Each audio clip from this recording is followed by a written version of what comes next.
Amada familia, Dios tiene planes para ti, planes buenos y no malos para tu vida, para darte un futuro y una esperanza.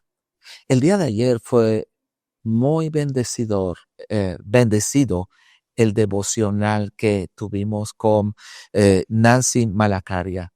Nancy es una mujer extraordinaria que hoy en la mañana cortó del terreno donde estamos construyendo la vid. Cortó flores y vino y me hizo un arreglo floral. Nunca había recibido flores de alguien. y tiene un corazón hermoso. Y hemos tocado este tema de cuando nosotros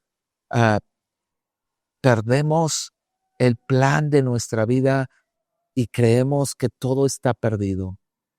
Nancy, ¿qué fue lo que hizo que tú pensaras que tu vida ya no tenía esperanza, tu vida ya no tenía propósito y que lo único que tú querías era quitarte la vida?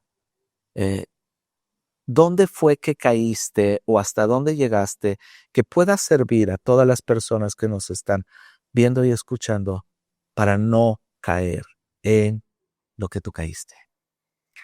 Well, when I was younger, I had a mom and a dad at my house. It was a nice house.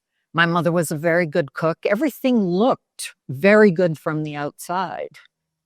But my dad decided to do some very inappropriate things, and my mother just liked me to clean the house and do some cooking.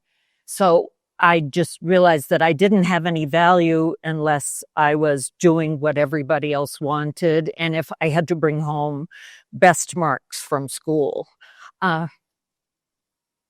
was afraid to go to college and go live on my own.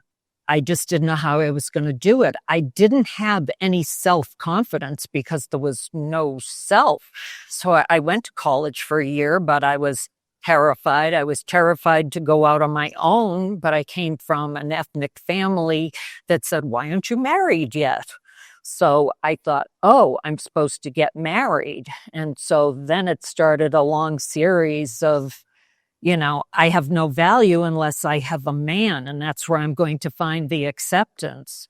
So I don't even want to say how many relationships, very inappropriate relationships, and all the while, every relationship that happens, that damages your heart. And so you go a little more damaged to the next relationship, a little more damage, till you finally wind up with somebody who's very abusive and manipulative.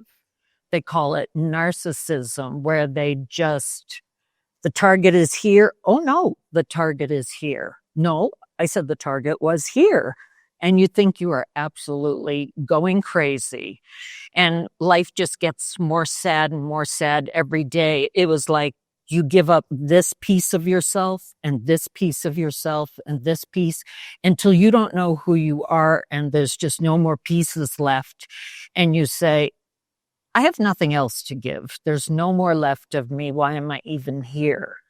So, yeah, it was a lot of abuse that happened. And so it just really, it messes with your head. And unless you know what's in the Bible and you know Jesus and you're just listening to the world, nobody is pointing you in the right direction. They're just saying, oh, too bad. That's a little bad luck. Maybe you'll have better luck next time.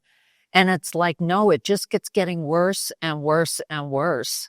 So one day I took a very long drive and my car going very, very fast. And I was just going to pick out one bridge abutment and as I was driving, must have been the Holy Spirit said, why don't you just take a little bit of time and think about it? So I brought a writing pad like this and I sat and I wrote 22 pages to God. And they weren't nice. they were like, why and how come? And you better fix this. And I don't want to be here anymore. And this is, and you didn't tell me what. Yeah, 22 pages of just really letting God have it. And he was happy, I think, because he's big, he can take it. He already knew what I was thinking and going through. And he says, ooh, now she's ready. And all of a sudden, as I was driving home, it was like, oh, I think he heard me. And from there, things just started to happen. I was lucky that I found a mentor at a church. And that's when I found out God wasn't just somebody that I would talk to but never get answers. And I found out who Jesus was. And now I can have a relationship anytime, all the time. And I can get answers through the Holy Spirit. But if you don't know, you don't know. If nobody's ever told you, which is why it's important to go tell people about Jesus, the love, he's a good God all the time. He's not mad. I was so surprised. What? He's good all the time? He's not mad at me for all the crazy bad things I did? No, just put it away. He just puts it over there, and he said, this part of the water, over in the ocean over here, don't go fishing. And so then it's just, you have to go to church. Our church in the United States is just like this church here. This is our sister church, and we have a very good pastor. And he tells the word, but he makes it useful. And little by little, I went, what? God said that? God said that? God said that? Oh! And it was just so much fun. And yeah, you just have to build a long relationship. And then everything just started changing, first slowly and then more and more and more. And I wanted more and more. It's like, I will take everything, the whole enchilada. I want it all. Wow. Yeah, wow. Ha sido tan bendecido tan bendecido y muy enriquecedor este devocional para nuestras vidas. En el versículo 13 del mismo capítulo 29 dice, si me buscan de todo corazón, podrán encontrarme. Si me encontrarán, dice el Señor, podré fin a su cautiverio y restableceré su bienestar. La manera de poder encontrar los planes de Dios para nuestra vida es a través de buscarle. La Biblia dice, buscad al Señor mientras puede ser hallado. Llamadle en tanto Él está cercano. La vida de Nancy fue una vida en la que ella estaba alejada de Dios, pero hubo un momento, alguien que de repente le habló de ese amor transformador que le dio propósito a su vida. Y hoy ella comparte su propósito para que tú también conozcas que hay propósito y esperanza en Cristo Jesús.